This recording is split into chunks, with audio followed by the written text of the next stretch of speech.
Olá novamente, bem-vindos então à segunda parte da aula sobre modelos mistos. Na primeira parte da aula nós falámos então sobre o que era um modelo misto. Foi apresentado o modelo matemático, foi apresentado os estimadores mais usuais de desenhos, neste tipo de desenhos, e então terminamos com até depois falámos num exemplo de uma ANOVA de um fator de efeitos aleatórios e terminamos neste slide em que é abordado o problema dos dados em falta. Nesta segunda parte desta aula sobre os modelos mistos, vão ser apresentados casos que aparecem muitas vezes associados aos modelos mistos. O primeiro caso são os modelos hierárquicos. Portanto, antes de definirmos os modelos hierárquicos, numa ANOVA de dois ou mais fatores, típica, numa ANOVA de dois fatores de amostra independentes, estes fatores muitas vezes aparecem com o nome de fatores cruzados. Isto é, era possível testar todas as combinações que nós tínhamos isto é, cruzar os níveis do fator A com os níveis do fator B, e nós tínhamos sempre a amostra para recolher os dados. E, portanto, um fator cruzado é que possui uma propriedade fundamental de serem os mesmos para todos os outros fatores incluídos na experiência. Dito de outra maneira, ou de uma maneira mais simples, é quando eu cruzo os fatores A, os níveis do fator A com os níveis do fator B, eu tenho sempre observações que eu posso medir. Mas não é essa a definição de um desenho hierárquico ou de um modelo hierárquico. Portanto, como nós podemos ver naquela figura, a direção das setas diria então que como é que nós conseguiríamos, de certa maneira, testar aqui as combinações. No modelo hierárquico é um outro exemplo em que nós temos uma ANOVA com mais do que um fator. Mas neste caso aqui a grande diferença que nós temos aqui a ver é que os níveis do segundo fator são fisicamente diferentes entre si. Isto é, os níveis que estão associados ao segundo fator deste que nós podemos ver aqui são diferentes destes que estão aqui. Apesar de serem dos dois, apesar de ser um dos dois níveis do fator, eles são fisicamente diferentes. Eu quero dizer então que em vez de ter aquele desenho cruzado, eu vou ter um desenho numa forma de uma árvore, portanto um desenho hierárquico, no sentido que o fator C está contido no fator B e o fator B está contido no fator A. E então o que eu posso dizer é que os resultados que estão aqui, os resultados deste C1 dependem deste B1, enquanto este resultado C5 depende exclusivamente deste B3. E portanto eu não tenho aquele desenho cruzado como eu tinha numa ANOVA de dois fatores. Qual era a outra vantagem? Numa ANOVA de dois fatores eu posso testar o fator A, o fator B e a sua interação pelo desenho ser cruzado. E portanto aqui, de certa maneira, o fator B vai estar contido no fator A, enquanto o fator C1 está contido no B1, que por sua vez está contido no A1. Portanto há aqui uma hierarquia de estrutura. E portanto a direção das setas identifica a hierarquia do modelo. Vamos ver então aqui alguns exemplos. Vamos supor que o fator A é a escola de um concelho. Portanto, o fator fixo que tem então dois níveis, escola 1, escola 2. Depois o fator B é uma turma escolhida aleatoriamente dentro dessa escola. Portanto, eu tenho duas turmas, vamos supor que eu tinha escolhido até três turmas, tinha escolhido três turmas na escola 1 e três turmas na escola 2. Reparem que há um grau de dependência, porque as três primeiras turmas estão associadas à escola 1, e portanto eu não posso cruzar, enquanto as outras turmas, as outras três turmas, estão associadas à escola 2. E portanto, de certa maneira, quando se diz que é fisicamente diferente, porque a turma que está da escola 1 é fisicamente, a turma 1 da escola 1 é fisicamente diferente da turma 1, como muitas vezes até se chama turma 4, porque são três em cada uma, portanto 1, 2, 3, 4, 5, 6. Os três primeiros estão na escola 1, o 4, 5 e 6 estão na escola 2. Portanto, para se separar que de facto os resultados que a turma 1 da escola 1 é diferente da turma 4 da escola 2. Apesar então de poder ter um nível fator A escola com dois níveis, e ter um fator B, turma, que só tem 3 níveis. Mas aqui há um processo hierárquico. E, portanto, de seguida estudou-se se todos os estudantes dessa turma ou dessas turmas sobre questões relacionadas com matemática. O fator B está então contido no fator A, e daí aparece o nome within or nested, porque as turmas associadas à escola 1 são fisicamente diferentes associadas à escola 2. Segundo exemplo, vamos supor que eu tenho um fator A, que são 2 técnicos de laboratório escolhidos aleatoriamente. Portanto, aqui o fator aleatório técnico. Tem A1 e A2, que vão fazer várias medições de proteínas no fígado de 3 ratos, fator B, escolhidos aleatoriamente por cada técnico. Quer dizer então que os ratinhos de laboratório do técnico 1 são fisicamente diferentes dos ratinhos do laboratório 2. E, portanto, de certa maneira, os resultados que vai obter o técnico 1 com aqueles ratos, com aqueles ratinhos, estão condicionados. Portanto, o fator rato do laboratório está contido no fator técnico. E, portanto, aqui temos novamente um exemplo de uma nova de modelos hierárquicos. E, portanto, outro exemplo que aparece, muitas vezes na literatura, são nos casos em que as unidades experimentais são destruídas. Ou seja, fazer um teste de resistência a um material em que o termina quando o material é desfeito. E, portanto, de facto, são modelos hierárquicos porque aquele material depende da maneira como está a ser feita a experiência. Portanto, aquele material que foi destruído é fisicamente diferente de outros materiais que também possam ser destruídos. E, portanto, de certa maneira, não é possível utilizar uma ANOVA por blocos, então deve-se utilizar modelos hierárquicos. E, portanto, numa ANOVA de 2 fatores, como eu tinha dito, é muito usual incorporar a interação do modelo, a interação dos 2 fatores no modelo. No entanto, no modelo hierárquico isso não acontece, porque os níveis do segundo fator estão incorporados nos níveis do primeiro fator. E, portanto, o modelo matemático de modelos hierárquicos vai ser dado desta forma. Eu vou ter, então, o fator A, o fator B, e aqui estes parentes que estão aqui, quer dizer, então, que o fator B está contido no fator A, portanto, o índice que está entre os parentes, quer dizer, então, que este fator B tem J níveis, mas estão incluídos no fator A. Enquanto o fator C, por exemplo, se eu tiver um fator C hierárquico, então quer dizer que o fator C tem K níveis e está contido no I e está contido no J. Portanto, é um fator que depende dos outros dois anteriores. Ok? Portanto, nós aqui podemos então definir em que o nosso fator C, em que o nosso fator C pertence então, estava contido nos outros anteriores. Finalmente, ainda posso ter então no resultado dessa árvore, depois no fim tenho as minhas unidades experimentais, onde eu vou depois obter a variável dependente ou variável medida. A tabela da ANOVA vai ser dada por esta parte que está aqui. Nós vemos que tem aqui uma função em escadinha. E, portanto, aqui diz-me então, se fosse através dos métodos dos momentos, como é que eu iria conseguir estimar estas diferentes componentes todas que eu tenho aqui para estimar. Desde a variabilidade dos resíduos, passando pela variabilidade que está associada ao fator C, depois a variabilidade que está associada ao fator B e, finalmente, a variabilidade que estava associada ao fator A. Portanto, assim, escadinha, eu iria conseguir estimar os valores.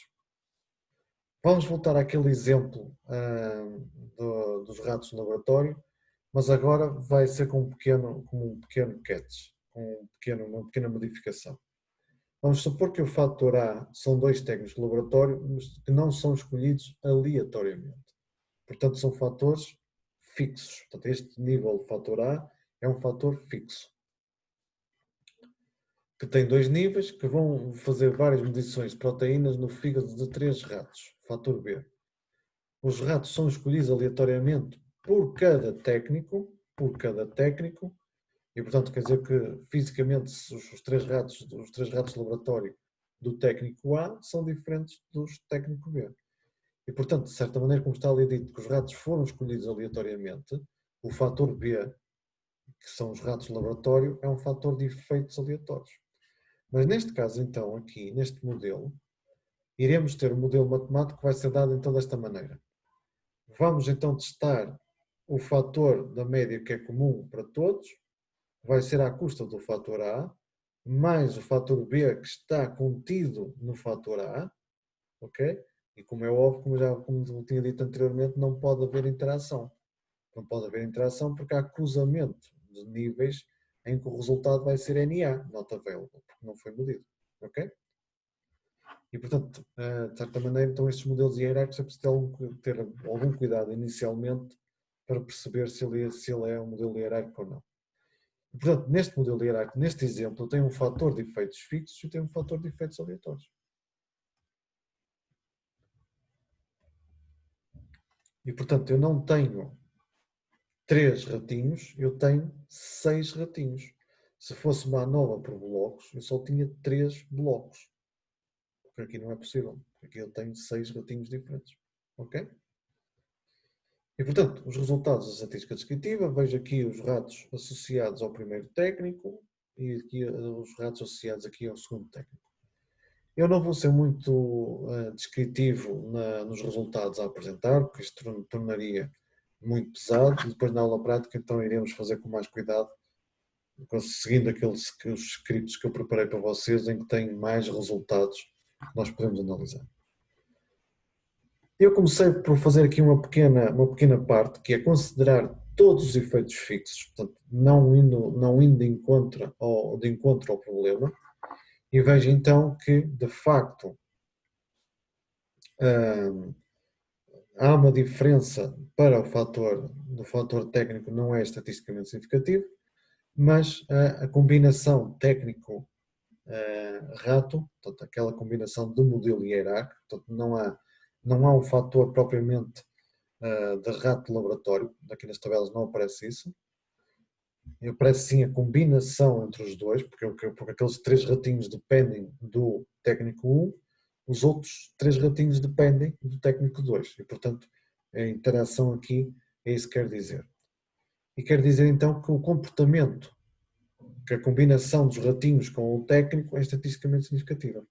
E nós podemos ver aqui na caixa de bigodes que, de facto, enquanto os ratinhos do técnico A, os resultados das proteínas são todos muito equivalentes, no caso da técnica B, nós vemos que temos aqui um resultado que é superior até aos resultados do técnico A, e depois os outros 2 ratinhos do técnico B têm resultados até um pouco inferiores aos outros. E por isso daqui é que o resultado vem como significativo. Eu calculei um modelo hierárquico onde os técnicos são considerados efeitos fixos e os ratos são considerados efeitos aleatórios. Portanto, aqui está um erro, aqui são efeitos aleatórios, vê-se aqui. Portanto, esta é a parte da componente fixa, esta é a parte da componente aleatória. E, portanto, eu consigo ver aqui os valores que eu tenho que estimar. Portanto, eu tinha que estimar o valor da variabilidade associada ao efeito ao efeito do fator de ratinhos e o valor da variabilidade ao efeito, portanto, os residuals, que representa então o desvio padrão comum a toda a experiência. E veja então, aqui eu posso fazer essa análise, que de facto há muita variabilidade entre os ratinhos, há muita variabilidade entre os ratinhos, portanto, há muita variabilidade entre os ratinhos e os técnicos de laboratório, que é isso que diz os residuals. Os residuals é a variabilidade que é comum a toda a experiência, portanto, é aquilo então, que aparece como error or residuals. E vejo que também existe uma grande variabilidade entre a combinação técnico e ratinho. Depois eu fiz o cálculo da ANOVA para a componente de efeitos fixos e de facto não há diferenças médias entre os técnicos. Só para chamar a atenção que eu aqui estou a utilizar o Kenworth-Roger DF, portanto é aquele problema que nós falamos sobre o cálculo dos graus de liberdade quando eu estou a utilizar uma estatística EF. E depois há uma outra tabela que depois iremos ver nas aulas práticas que dá para calcular o efeito do efeito aleatório. Portanto, uma ANOVA para efeitos aleatórios. E vejo então que, de facto, os efeitos aleatórios existem. Este resultado mostra então que os efeitos aleatórios existem. Portanto, o teste que é produzido é um teste likelihood ratio test, e portanto este resultado que está aqui é estatisticamente significativo. Vou falar agora numa variação do modelo hierárquico, que são os modelos de staggered. Portanto, um modelo hierárquico tem o mesmo problema que uma ANOVA de dois fatores de amostra independentes, que é a dimensão da amostra necessária aumenta muito rapidamente com o número de fatores e principalmente ao número de níveis de cada fator utilizado. Portanto, uma ANOVA de modelos staggered resolve este problema porque, de certa maneira, só permite que os fatores só tenham dois níveis, com exceção do primeiro fator. Portanto, o primeiro fator pode ter os níveis que nós acharmos corretos, mas todos os outros fatores a seguir só têm dois níveis. E, portanto, graficamente, temos aqui a comparação entre um modelo hierárquico tradicional e um modelo staggered. Podemos ver aqui que no modelo hierárquico temos sempre algo que é sempre muito simétrico, enquanto aqui no modelo staggered nós vemos que o fator A tem os níveis que nós quisermos, o fator B só tem dois níveis, o fator C só tem dois níveis, e este fator C só vai ser aplicado num dos níveis do fator B. E aqui aparece então porque é que isto também é um modelo hierárquico. Porque eu posso dizer então que o fator C está contido no fator B e o fator B está contido no fator A. E dependendo dos níveis, os resultados deste nível que está aqui são fisicamente independentes deste nível que está aqui. E assim sucessivamente. Portanto, nós temos aqui neste gráfico 3 a 6 fatores e nesta tabela mostra então o cálculo dos graus de liberdade e é onde se vê claramente a vantagem de um modelo staggered em relação ao modelo hierárquico. Vemos aqui que a nível de só tivermos um fator, A-1, A-1, não há nenhuma vantagem. Mas depois em todos os outros, o número dos graus de liberdade associados mantém-se sempre igual ao número de níveis do fator A, enquanto no modelo hierárquico ele vai multiplicando sempre por 2. E, portanto, ao final de algum tempo temos aqui uma progressão bastante razoável. E, portanto, aqui está o exemplo de uma ANOVA staggered com quatro fatores e vemos então que no final, aqui nas folhas, estão representado o número de testes que efetivamente foram calculados. Os números são diferentes para mostrar que eles são fisicamente diferentes, quer dizer então que nós estamos num modelo hierárquico. Vamos então ver aqui um exemplo. Vamos supor que eu tinha um desenho de 4 fases, foi utilizado para dividir a variabilidade da concentração plasmática, da concentração plasmática entre lotes. Para cada lote é sorteado 2 caixas e em 2 caixas é efetuado 2 preparações.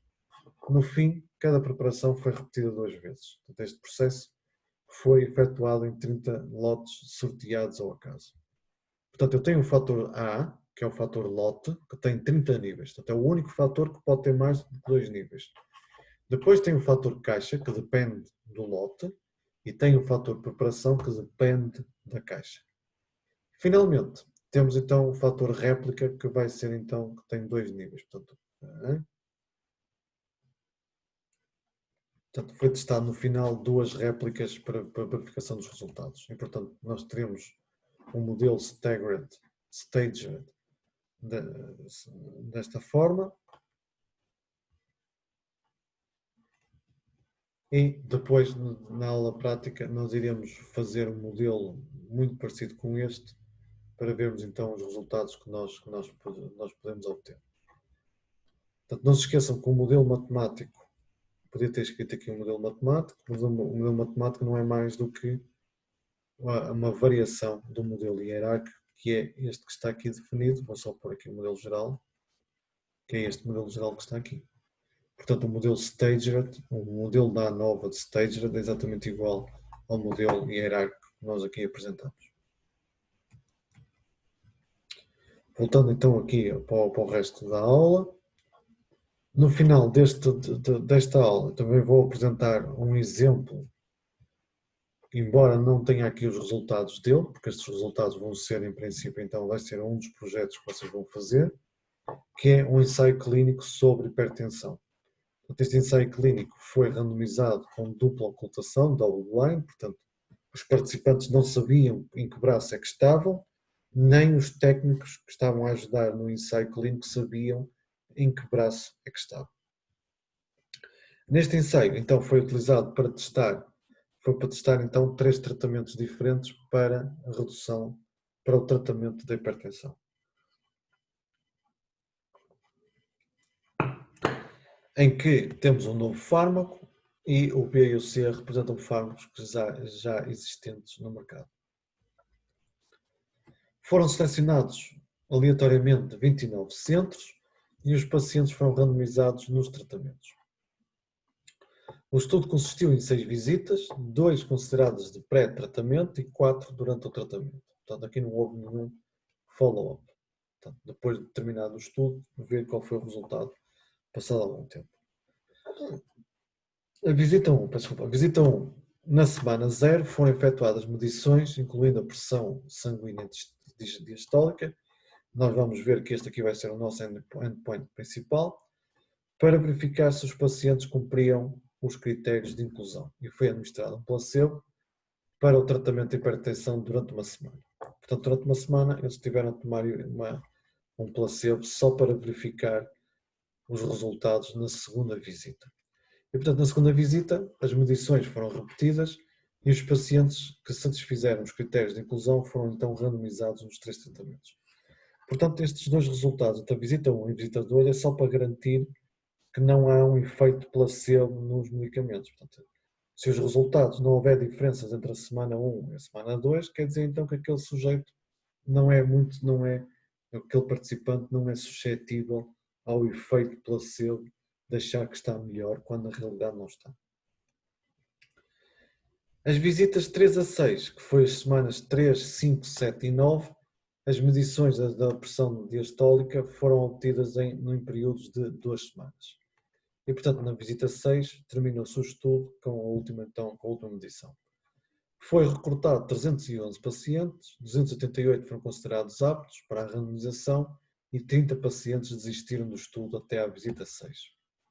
O endpoint primário foi a pressão sanguínea diastólica. Então, que modelos é que foram construídos para esta experiência? O primeiro modelo foi apenas para testar o efeito entre os diferentes tratamentos, vulgarmente designado então uma ANOVA. Não esquecer que este DBPI é o resultado da pressão sistólica, a pressão diastólica, no final da visita 6. Portanto, isto é o fim do estudo. Portanto, este valor representa o fim do estudo. E quero saber então se há diferenças ou não entre tratamento. Então isto representa tipicamente uma ANOVA de um fator. No segundo modelo, inclui a influência da covariável DBP na visita 2, designado por pré. Portanto, o valor da baseline foi incorporado no modelo. Quer dizer então que agora o modelo vai sofrer esta adição e, portanto, estaremos a falar de um modelo tipicamente da ANCOVA, análise de covariância.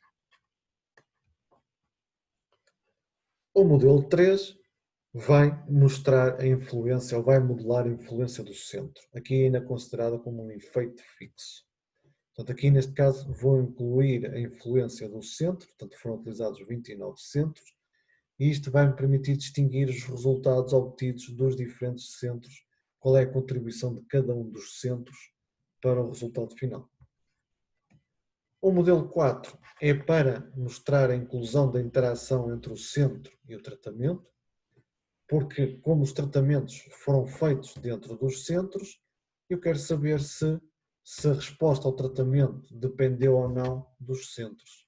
Portanto, eu quero saber se a resposta ao tratamento de um determinado centro foi ou não idêntico a outros centros. E reparem que Portanto, até agora, estes modelos de 1 até 4 são modelos de efeitos fixos. Podia dizer então que aqui teríamos, aqui não há aqui aqui estaríamos numa variação de uma ANCOVA de 2 fatores, e aqui estaríamos também numa ANCOVA de 2 fatores, em que nós temos aqui a covariável, temos o fator tratamento, o fator centro, e temos a interação centro-tratamento. E portanto o modelo de 1 a 4 são modelos de efeitos fixos, ou seja, só os resíduos é que têm uma distribuição associada. O modelo 5, o último modelo que nós vamos considerar, irá assumir que os centros foram escolhidos aleatoriamente, portanto, respeitando o problema inicial. E por isso, os tratamentos que são feitos no centro 1 são diferentes dos tratamentos que são feitos no centro 2. Quer dizer, então, que este modelo 5, ao dizer que os centros foram escolhidos aleatoriamente e por consequência os tratamentos associados a esses centros são fisicamente diferentes, estaremos então num modelo hierárquico. E portanto o modelo 5 vai ser um modelo misto, porque tem uma componente de efeitos fixos e tem uma componente de efeitos aleatórios. A componente de efeitos fixos é o valor da baseline, é o valor dos tratamentos, é o valor e chega, portanto são estas componentes fixas, enquanto as componentes aleatórias é a componente centro e a componente de tratamento dentro do centro. Reparem que aqui está já numa notação para mostrar que eu estou num modelo hierárquico, portanto que este tratamento está contido no centro. Portanto, o tratamento K está contido no centro J. E, portanto, aqui eu vou ter 3 fontes de variabilidade para estimar. Portanto, a variabilidade associada aos resíduos, a variabilidade que está associada aos centros utilizados e, principalmente, qual é a variabilidade que está associada a cada tratamento num centro específico, ou seja, naquela combinação. E, portanto, a análise deste ensaio clínico não foi feito para todos os modelos, podia ter sido feito, mas o modelo 1, o modelo 2 são considerados modelos muito básicos. O modelo 4 é um modelo que poderia ser feito para contraposição do modelo 5, para saber então o que é que muda entre estes dois modelos, o facto de considerar aquelas duas partes aleatórias.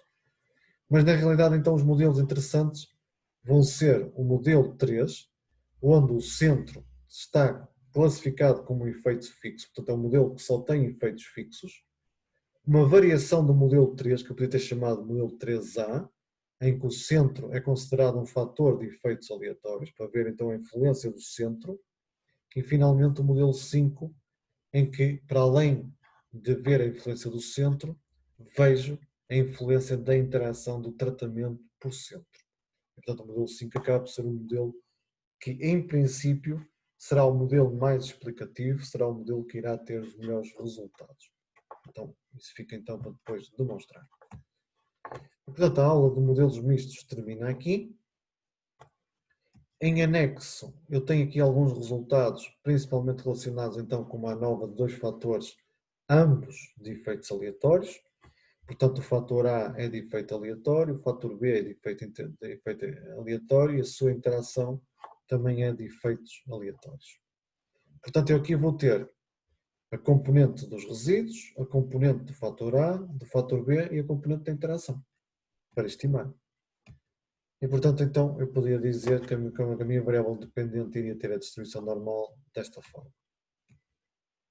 Os métodos são os mesmos que nós podemos, são os nossos velhos conhecidos, o método máximo de verosimilhança, o método máximo de verosimilhança restrita, e também podemos ter utilizado o método dos momentos se for uma ANOVA equilibrada. Esta tabela mostra a diferença entre ter 2 efeitos fixos e 2 efeitos aleatórios. Podemos começar aqui por baixo. Portanto, no caso, este N representa sempre numa situação de uma ANOVA equilibrada. Portanto, começa-se sempre de baixo para cima. Sabendo este, conseguia-se estimar então todos os outros. Aqui, eu tenho que também começar de baixo para cima. Sabendo este, consigo estimar o valor do efeito da interação de A por B. Sabendo o valor do efeito de interação de A por B, depois posso calcular então qual é o efeito do fator A e qual é o efeito do fator B em simultâneo. Tem aqui um pequeno exemplo. Num laboratório de engenharia biomédica, procura-se determinar se existe um problema na qualidade de fabrico de um protótipo. Deste protótipo foram selecionados aleatoriamente 10 componentes dele. E cada parte foi avaliada por 3 inspectores diferentes. Aqui no enunciado não diz se os inspectores são aleatórios ou não. E, portanto, aqui eu vou assumir, vou assumir que estes inspectores seriam selecionados de uma forma aleatória, mas poderiam não ser, poderia ser um efeito fixo. E, portanto, o trabalho de inspeção consiste em avaliar 2 réplicas de cada parte do protótipo utilizando um medidor calibrado. Portanto, utilizando um medidor calibrado, foram verificando os resultados de cada uma destas partes. E, portanto, as partes selecionadas do protótipo foram aleatórias e, portanto, o F, o fator A, representa a variabilidade das partes do protótipo e diz aqui então que o fator B também foram selecionados aleatoriamente dentro do mesmo conjunto de inspectores. Portanto, nós temos aqui 2 componentes interessantes de medir. Uma é a repetibilidade dos resultados do medidor. Portanto, nós vamos estar, de certa maneira, mede a capacidade do operador a obter os mesmos resultados. E a reproducibilidade dos resultados quer dizer, então, qual é a capacidade de diferentes operadores a obterem os mesmos resultados, com o mesmo medidor, e para a mesma componente. Partindo daqui desta tabela, nós conseguimos então estimar os valores de cada uma das componentes. E aqui obtém-se que, de certa maneira, nós podemos estar a ver aqui que uma das componentes das variâncias é negativa, uma componente da variância é negativa e, portanto, é um dos problemas do método dos momentos, é que, neste caso, o valor não é arredondado para o valor zero. No caso dos métodos REML e no caso do método ML, portanto, os valores obtidos para cada uma destas componentes foram estes que estão aqui. Reparem que o valor aqui na componente do fator B ele é zero, quer dizer que porque ele era negativo ele foi truncado para o valor zero. E, portanto, o valor associado à repetibilidade é dado pelo valor de sigma quadrado do erro, enquanto o valor da variância associada à reproducibilidade é dado, então, pelo valor dos resultados. Falta-me aqui, provavelmente, o sigma quadrado. Falta-me aqui o sigma quadrado do fator A. Falta-me aqui, estou aqui a ver, que provavelmente me esqueci aqui de uma componente. O que eu queria, este fator B devia ser então o fator A, porque o fator B é zero. Então eu aqui deve ter feito copy-paste de cima, mas aqui onde está FB deve ser lido F de A, ok? E portanto aqui também era possível calcular aquele índice que vimos logo no início da aula, que era o coeficiente de correlação interclasse, podia ser calculado. E portanto a gente chega aqui à conclusão que o valor da reprodutibilidade é claramente superior ao valor da repetibilidade e portanto o problema não está no medidor, mas sim na qualidade dos inspectores utilizados. Depois, no próximo vídeo, nós iremos falar de modelos split plot, que são modelos de medidas repetidas. Este é um exemplo difícil de análise, porque é uma mistura entre fatores cruzados com fatores hierárquicos. E, portanto, de certa maneira, também é possível também ter esse tipo de desenhos em que nós podemos temos aqui as componentes. Do ponto de vista matemático, temos aqui as componentes do fator A, do fator B, da interação de A por B, porque é um fator cruzado. E depois eu vejo que este fator C, como tem aqui o J entre parênteses, quer dizer que este fator C está contido apenas no fator B. E, portanto, este tipo de modelos também são possíveis de ser realizados desta forma.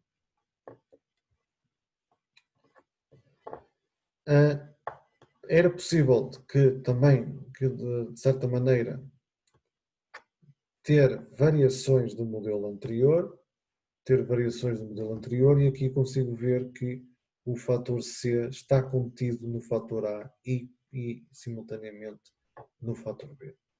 Portanto, também era possível ter modelos deste género.